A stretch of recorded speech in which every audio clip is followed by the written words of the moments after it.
Alors, bonjour ou rebonjour. En fait, il y a déjà quelque temps que je n'ai pas été en mesure de pouvoir entrer en contact avec vous par le biais des capsules. Comme vous le savez, il y a eu beaucoup d'éléments qui se sont passés au cours des derniers mois et plusieurs remises en question, plusieurs questionnements sur le plan économique.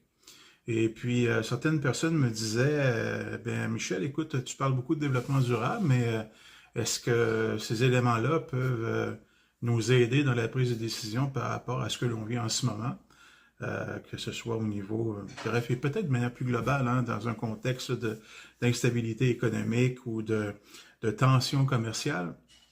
Bien sûr que la réponse est oui.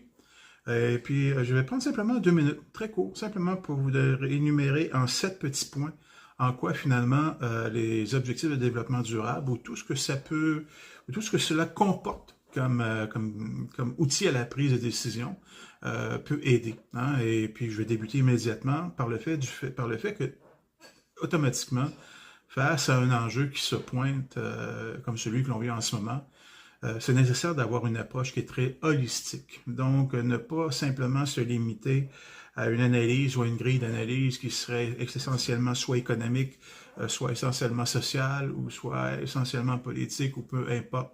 Tout est interrelié. Et ça, c'est un principe du développement durable.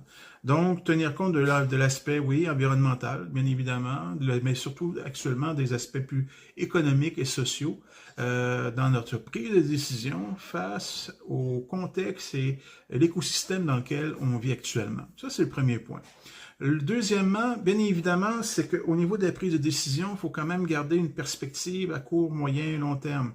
S'assurer donc au niveau de la prise de décision pour nos entreprises, s'assurer tout de même qu'il y a une équité intergénérationnelle. C'est-à-dire que oui, il y a des décisions à court terme qui peuvent être prises, mais est-ce que ces décisions-là vont avoir un impact auprès des générations futures, voire même si on parle d'un code de transfert d'entreprise, est-ce que ça peut avoir un impact auprès des gens à l'interne qui seraient prêts à relever le défi du repreneuriat, si on parle d'une entreprise familiale ou d'une ressource à l'externe qui pourrait avoir un intérêt.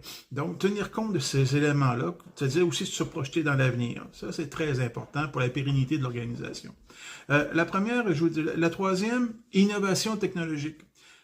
Chaque crise amène ses opportunités. Donc, dans ce contexte-là, est-ce qu'il y a des actions, des décisions que j'aurais pu prendre et qui, malheureusement, le contexte a fait que ça n'a pas pu se faire, et donc des occasions qui me permettraient d'améliorer ma productivité, à la fois une productivité ou autre prise de décision qui aurait pour effet à la fois d'apporter un développement durable au sein de l'organisation, que ce soit au niveau des ressources humaines, ou que ce soit au niveau de la gestion, encore une fois au niveau d'amélioration technologique.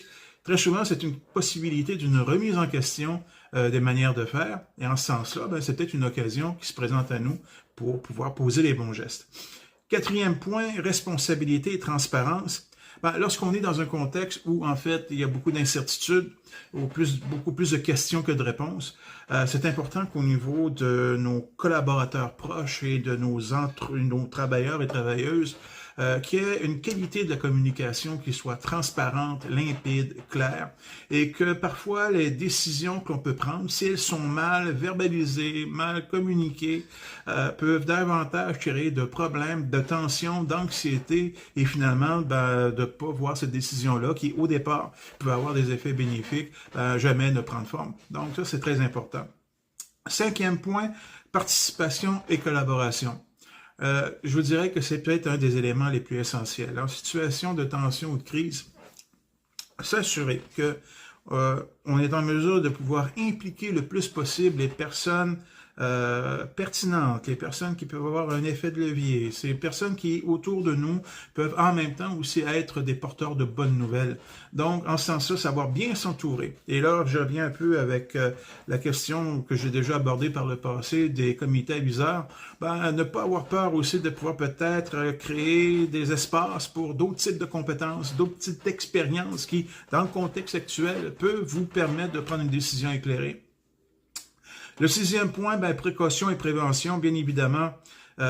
Éviter de pouvoir prendre des décisions trop rapides sur le coup un peu de l'émotion. Très souvent, on le dit souvent, hein, que l'émotion est souvent mal conseillère. Dans ce contexte-ci, c'est évident que c'est le cas. Et s'assurer de mesurer la balance des avantages et des inconvénients pour s'assurer de tout doute que finalement la décision ne va pas causer davantage là, de dommages irréversibles que de solutions souhaitées pour le bien de l'entreprise. Et le 7e point est peut-être le plus important. Il n'y a pas une crise qui dure éternellement. Elle a un début, mais inévitablement, elle a une fin. Et donc, dans ce contexte-là, de pouvoir prendre des décisions qui peuvent nous projeter dans l'avenir et de pouvoir, de tenir compte des impacts dans une perspective de long terme, bien que par moment, dans un contexte, ça peut être très difficile. Il en demeure pour moi que c'est souvent la meilleure voie de passage pour aller au-delà et finalement peut-être s'en sortir grandi lorsqu'une telle crise se pointe devant nous. Alors voilà, donc c'était les 7 petits points en développement durable qui peuvent, j'espère, vous aider dans le cadre de votre prise de décision. Alors au plaisir, puis à une prochaine. Bye!